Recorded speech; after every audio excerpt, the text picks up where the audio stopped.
रमज़ान मुबारक दोस्तों। तो इंसान को हर राम प्रसाद भारद्वाज में अल्लाह दिखाई देगा और हर हैदर हुसैन में परमात्मा। केवल अल्लाह ही सच है, वही सत्य है, वही सात्विक है, वही सनातन है। ख़वातीन व हज़रात नमस्कार। जैसा कि पिछली वीडियो में आपसे वादा किया था कि अगली वीडियो हम कुरान के बारे में बनाएंगे, तो आइए देखते हैं क्या कहता है चैट जीपीटी कुरान के बारे में। हमने पहला सवाल किया, व्हाट इज़ कुरान। इसने जवाब दिया, कुरान इस्लाम की प्रमुख पवित्र ग्रंथ है जो मुस्लिम धर्म ग्रंथों में से एक है। यह कुरान शरीफ के नाम से भी जाना जाता है और इसमें अल्लाह द्वारा मोहम्मद साहब के माध्यम से दी गई धर्म विश्वासों, तरीकों, सीखों और नीतियों का विवरण होता है। इसे स्वर्ग की पुस्तक भी कहा जाता है। स्वर्ग की पुस्तक, आसमानी किताब कहा जाता है। लगता है जब से एलोन मस्क इससे अलग हुआ है, उसने स्पेस एक्स के साथ में आसमान का भी पेटेंट करा लिया है। ये यूज़ नहीं कर पा रहा आसमान को। आसमानी किताब है, 4 आसमानी किताब हमें देखने को मिलती हैं, इंजील, तौरात, ज़बूर और कुरान। अलग अलग प्रोफेट्स ने लिखी हैं, डेविड वगैरह ने। हमने अगला सवाल किया कि इसमें क्या खास है। इसने बताया कुरान में बहुत से महत्वपूर्ण संदेश हैं जो इसको अन्य धर्म ग्रंथों से अलग बनाते हैं। कुरान में एक अल्लाह के एकमात्र अस्तित्व का उल्लेख है जो इस्लाम की मूल विश्वास वाक्यांश है।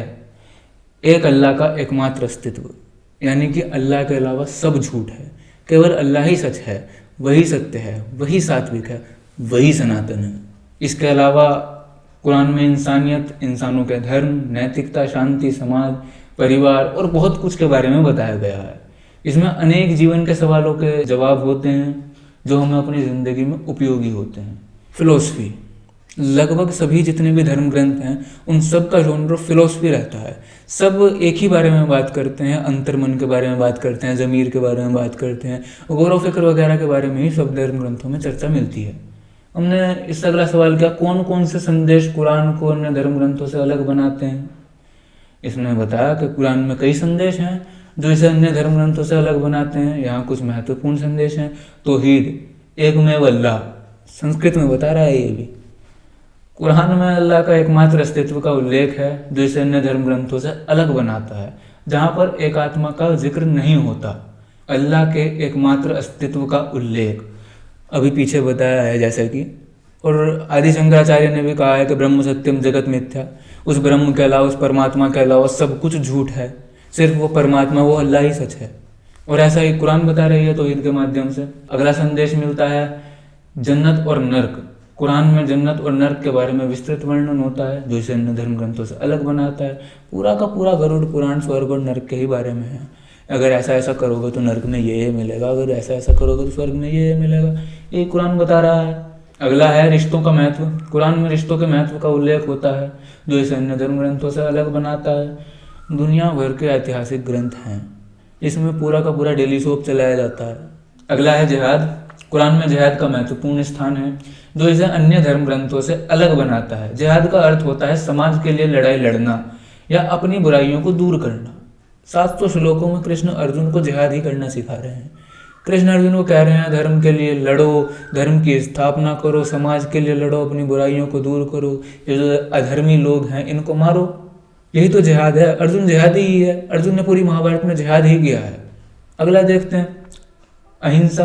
कुरान में अहिंसा का महत्व होता है, लेकिन इसका मतलब अन्य धर्म ग्रंथों की तरह संपूर्ण अहिंसा नहीं होता। यह केवल स्वयं की रक्षा करने के लिए होती है। अहिंसा पूरा बौद्ध धर्म, पूरा बौद्ध जितना भी बौद्ध साहित्य है वो पूरा का पूरा अहिंसा पे ही बेस्ड है। पूरे बौद्ध धर्म की नींव अहिंसा ही है। तो अहिंसा हमें वहाँ देखने को मिल जाती है। अगला सवाल करते हैं, खैर इसको यहीं पर छोड़कर, कुरान क्यों लिखी गई। इसने जवाब दिया, कुरान का लिखने का मुख्य उद्देश्य मोहम्मद साहब के द्वारा अल्लाह द्वारा दिए गए धर्म विश्वासों, नीतियों, सीखों और तरीकों को संचित रखना था। एक ऐसा संकलन बनाना जिससे इंसान ये समझ सके कि उसे कैसे जीना है, उसे कैसे अपनी जीवन शैली बनानी है। कुरान में भविष्यवाणियों, इतिहास, उपदेश, दावे, तर्क और लोगों की कहानियों का भी विवरण है। इसका मुख्य उद्देश्य लोगों को उनके जीवन में दिशा देना है, उन्हें सही मार्ग दिखाना है, उन्हें उनके जीवन में सफलता और शांति का मार्ग दिखाना है। इसलिए कुरान को एक संदेश या एक नीति के रूप में नहीं बल्कि एक पूर्ण जीवन शैली के रूप में दिखाया गया। एक कंप्लीट लाइफस्टाइल, एक कंप्लीट लाइफस्टाइल कि आपकी लाइफ कितनी भी है उसे आप किस तरीके से जिए, उसे आप किस तरह से बेहतर बना सकते हैं।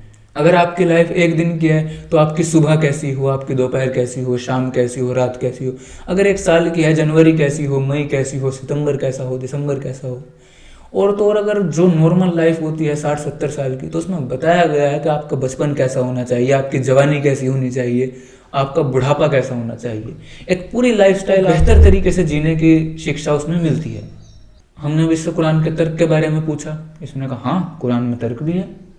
कुरान में अल्लाह द्वारा मोहम्मद साहब के माध्यम से दिए गए विभिन्न तर्क हैं जो इंसानों को सही मार्ग दिखाने के लिए, इसमें दावे, प्रतिवाद, बहस, समझौता, उत्तरोत्तर वाद जैसे विभिन्न तर्क उपलब्ध हैं।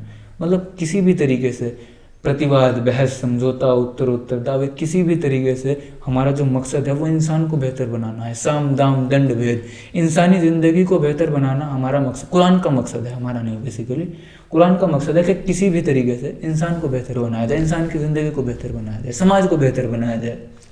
इसके अलावा कुरान में विभिन्न से तर्क दिए गए हैं कि अल्लाह का अस्तित्व, इंसानियत, समाज, नैतिकता, आखिरत, इंसानों की आवश्यकताएं आदि, इन सभी तर्कों से इंसान को उनके जीवन में सही राह दिखाई जाती है, इंसान को बेहतर बनाया जाता है, सही राह दिखाई जाती है। उसे बताया जाता है कि इंसान के पैदा होने का असल उद्देश्य क्या है, वही सब कुरान में बताया गया है। अगला देखते हैं कि जो इंसानियत के बारे में आपने बताया है, उस इंसानियत के बारे में थोड़ा विस्तार से बताएं। हमने पूछा इसने जवाब दिया, कुरान में इंसानियत को बहुत उच्च महत्व दिया गया है। इंसानियत को उसके स्वभाव, जिंदगी का मकसद और जिम्मेदारियों के आधार पर वर्णन किया गया है। इंसान को उसके स्वभाव, उसका स्वभाव कैसा होना चाहिए, उसके स्वभाव में दया होनी चाहिए, रहम होना चाहिए, उसके स्वभाव में क्षमा होनी चाहिए, माफ़ी होनी चाहिए, उसके स्वभाव में कुर्बानी होनी चाहिए, त्याग होना चाहिए, उसका स्वभाव बहुत पोलाइट होना चाहिए, उसकी ज़िंदगी का एक मकसद होना चाहिए। इंसान की ज़िंदगी का एक मकसद हो जिससे वो किसी भी हाल में ना भटके, उसे वो अचीव करना है, किसी भी कीमत पर वो अचीव करना है, लेकिन मकसद भी अच्छा होना चाहिए। किसी का घर तबाह करना इंसान का मकसद नहीं होना चाहिए। और भी बहुत बुरे तरीके हैं। बहरहाल जिम्मेदारियाँ, इंसान को अपनी जिम्मेदारियों का एहसास होना चाहिए। उसकी जिम्मेदारी है खुद को बेहतर बनाना, समाज को बेहतर बनाना, समाज के लिए कुछ करके जाना। कुरान में इंसान को अल्लाह का वर्तमान रूप बताया गया है। सिर्फ बच्चों को भगवान का रूप नहीं बताया है, समस्त मानव जाति को, समस्त जनजाति को अल्लाह का रूप बताया गया है। अगर आप किसी का सम्मान करते हैं, किसी की इज़्ज़त करते हैं, तो आप अल्लाह की इज़्ज़त करते हैं। अगर आप किसी की बेइज्जती करते हैं, किसी के साथ बदतमीज़ी करते हैं, तो आप अल्लाह के साथ बदतमीज़ी कर रहे हैं। तो कोशिश कीजिए, कोशिश क्या ऐसा ही कीजिए कि आपके मुंह से किसी के लिए बुरा ना निकले, आप किसी को बुरा ना कहें, आप सबका सम्मान करें, सबकी इज़्ज़त करें, सबसे मोहब्बत करें। तो आप अल्लाह से मोहब्बत करेंगे, भगवान से मोहब्बत करेंगे, क्योंकि सब में भगवान है, सब में ईश्वर है, सब में अल्लाह है। वही बात कुरान बता रही है। और इंसान के स्वभाव, ज़िंदगी का मकसद और जिम्मेदारियों के अनुसार अल्लाह द्वारा उसकी राह दिखाई गई है। अल्लाह राह दिखा रहे हैं कुरान के माध्यम से। कुरान में इंसानियत के महत्व को बताते हुए इंसान के साथ सही व्यवहार, न्याय, समानता, सद्भाव, सहानुभूति जैसे गुणों को अपनाने का आग्रह किया है। वही जो हमने कुछ इंसान के गुण बताए हैं उसमें इन्होंने ऐड किए हैं, सद्भाव, समानता, सहानुभूति। इसके अलावा कुरान में इंसान की महत्वपूर्ण जिम्मेदारियों के बारे में भी बताया गया है, जैसे कि अपनी आत्मा का ख्याल रखना, अपने परिवार, समाज और संसार की तरक्की में योगदान देना। समाज की तरक्की में योगदान देना। समाज हिंदू मुसलमान करके तो डेवलप नहीं हो सकता किसी भी हाल में। समाज को डेवलप करने से पहले इंसान को खुद को डेवलप करना पड़ेगा, और खुद को डेवलप करने के लिए मुसलमान को कुरान पढ़नी पड़ेगी, हिंदू को गीता पढ़नी पड़ेगी। और सिर्फ उसे पढ़कर रटे ना, उसे समझे, उसे महसूस करे कि कहना क्या चाहती है कुरान हमसे। जब मुसलमान कुरान पढ़ेगा तो उसे पता चलेगा कि इंसान ही अल्लाह का वर्तमान रूप है। जब हिंदू गीता पढ़ेगा तो उसे पता चलेगा, उसे याद आएगा कि क्यों स्वामी विवेकानंद ने कहा था कि नर सेवा नारायण सेवा। तो इंसान को हर राम प्रसाद भारद्वाज में अल्लाह दिखाई देगा और हर हैदर हुसैन में परमात्मा। और यही तरीका भी है हिंदुस्तान की तरक्की का, और सिर्फ यही तरीका है हिंदुस्तान की तरक्की का। तो जुड़े रहिए हमारे साथ और चैनल को सब्सक्राइब करना ना भूलें।